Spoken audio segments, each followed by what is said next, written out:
એક વિસ્તારમાં ભર શિયાળે ચોમાસા જેવો બન્યો માહોલ. ભર શિયાળે ચોમાસા જેવો માહોલ. આ દ્રશ્યો ચોમાસાના નથી પરંતુ ભર શિયાળાના છે. સુરતના કાદરસાલની નાળ વિસ્તારના દ્રશ્યો છે, જ્યાં પૂર આવ્યું છે તે પણ ઘટેર્યું. આશ્ચર્યની વાત એ છે કે આ વિસ્તારમાં છેલ્લા 48 કલાકથી આ જ સ્થિતિ છે.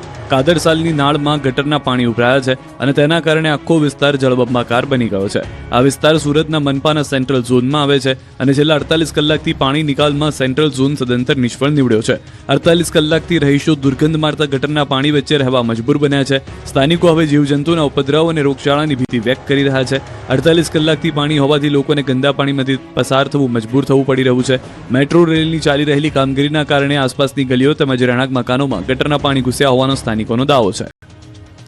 જો ચહેરા પર ક્રીમ લગાવો છો તો આ અહેવાલ તમારા માટે ખાસ છે. 5 દિવસ બાદ ઠંડી ધ્રુજાવી દેશે. ઠંડી અંગે અંબાલાલ પટેલે કરી મોટી આગાહી.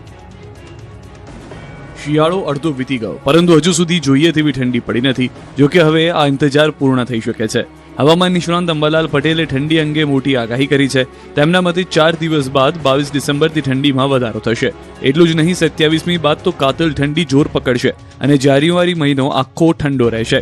અંબાલાલના મતે 2 દિવસ બાદ હળવો પશ્ચિમી વિક્ષેપ પણ આવી શકે છે, જેના કારણે ઉત્તરીય પર્વતીય પ્રદેશોમાં હિમવર્ષા થઈ શકે છે અને તેની અસર ગુજરાત પર પડી શકે છે. તારીખ 22 બાદ આકરી ઠંડી જોર પકડશે. તારીખ 27 ડિસેમ્બર બાદ પણ આકરી ઠંડી જોર પકડશે.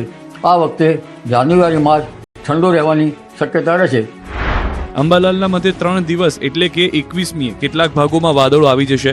જોકે જાન્યુઆરીથી એપ્રિલ મહિનામાં અલગ અલગ સમયે માવઠાનો માર રહી શકે છે, જેમાં જાન્યુઆરીમાં 1 થી 2 મજબૂત પશ્ચિમી વિક્ષેપ આવશે, જેના કારણે ગુજરાતના હવામાનમાં પલટો આવવાની શક્યતા છે. તો ફેબ્રુઆરીમાં પણ પશ્ચિમી વિક્ષેપોની શક્યતા છે. તેવી જ રીતે માર્ચ એપ્રિલમાં પણ પશ્ચિમી વિક્ષેપોની શક્યતા છે, જેના કારણે રાજ્યના વિવિધ ભાગમાં માવઠાની શક્યતાઓ રહેલી છે. તો કેટલાક ભાગમાં કરા પણ પડી શકે છે. આ તરફ હવામાન વિભાગના મતે 3 દિવસ બાદ ગુજરાતમાં ઠંડીમાં વધારો થઈ શકે છે. जो लघुत्तम तापमान है वो अगले 3 दिन तक 2 से 3 डिग्री सेंटीग्रेड धीरे धीरे बढ़ेगी, फिर उसके आगे कम होएगी 2 से 3 डिग्री सेंटीग्रेड. અંબાલાલના મતે 22 ફેબ્રુઆરી બાદ ગુજરાતમાં ઠંડી ઓછી થશે. જોકે આવતા વર્ષે જાન્યુઆરીથી માર્ચમાં ઘણા સમયે માવઠાનો માર રહી શકે છે.